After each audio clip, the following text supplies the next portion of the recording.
ఈరోజు శని త్రయోదశి మాస శివరాత్రి.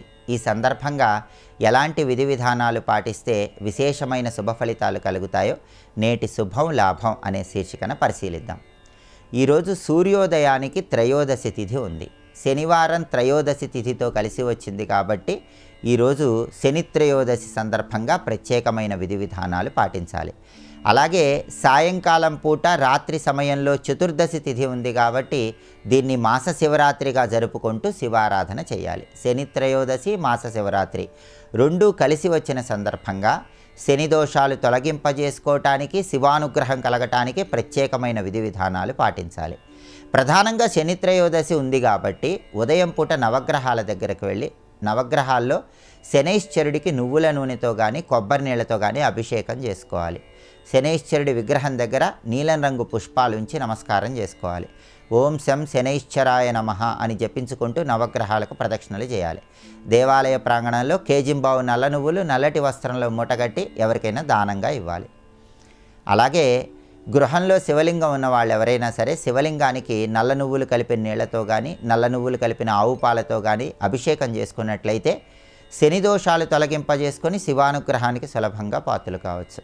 అలాగే శని త్రయోదశి సందర్భంగా ఈరోజు గృహంలో కూడా పడమర దిక్కులో మట్టి ప్రమిదలో నువ్వుల నూనె పోసి 8 ఒత్తులు కలిపి ఒక ఒత్తిగా చేసి ఆ ఒత్తి పడమర దిక్కు వైపు వెలిగేలాగా దీపాన్ని వెలిగించాలి. దీన్ని శని దీపం అంటారు. ఈ దీపం ఉదయం పూట గృహంలో వెలిగించడం ద్వారా జాతక శని దోషాలు, రాశిపరంగా ఉన్న శని దోషాల నుంచి సులభంగా బయటపడవచ్చు. అలాగే ఈరోజు ఉదయం పూట దశరథ శని స్తోత్రాన్ని చదివినా విన్నా విశేషమైనటువంటి శుభము లాభము చేకూరతాయి. అలాగే సాయంకాలం చతుర్దశి తిథి ఉంది కాబట్టి మాస శివరాత్రి సందర్భంగా ప్రదోష కాలంలో శివాభిషేకం చేసుకోవాలి. పంచామృతాలతో, దర్భలు కలిపిన జలాలతో, నల్ల నువ్వులు కలిపిన జలాలతో ప్రదోష కాలంలో శివాభిషేకం చేసుకొని ఈశ్వరుడికి అన్నాన్ని నైవేద్యంగా సమర్పించాలి. ఉపవాసం ఉండి ఆ అన్నాన్ని ప్రసాదంగా స్వీకరిస్తే శివానుగ్రహం కలుగుతుంది.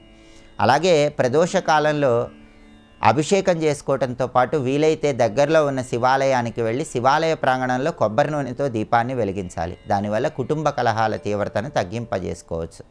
అలాగే ప్రదోష కాలంలో శివుడికి అభిషేకం చేసుకున్నాక తుమ్మిపూలతో శివుడిని పూజించి చిమ్మిలి నివేదన చేసి ప్రసాదంగా స్వీకరించడం ద్వారా జాతకంలో ఉన్న శనిగ్రహ దోషాలు, రాశిపరంగా ఉన్న శనిగ్రహ దోషాల నుంచి సులభంగా బయటపడవచ్చు. ప్రదోష కాలంలో శివాలయంలో హారతులు దర్శనం చేసుకోవటం ద్వారా కూడా శివానుగ్రహానికి సులభంగా పాత్రలు కావచ్చు. అలాగే ప్రదోష కాలంలో శివాలయ ప్రాంగణంలో కూర్చొని దారిద్ర్య దహన శివస్తోత్రాన్ని పఠించడం ద్వారా ఆర్థిక ఇబ్బందులన్నీ తొలగింపజేసుకోవచ్చు. శని త్రయోదశి మాస శివరాత్రి కలిసి వచ్చిన సందర్భంగా ఈ విధి విధానాలు పాటించండి. సమస్త శుభాలను సిద్ధింపజేసుకోండి. శని దోషాలు తొలగింపజేసుకొని శివానుగ్రహం ద్వారా ఐశ్వర్య ప్రాప్తిని అందిపుచ్చుకోండి.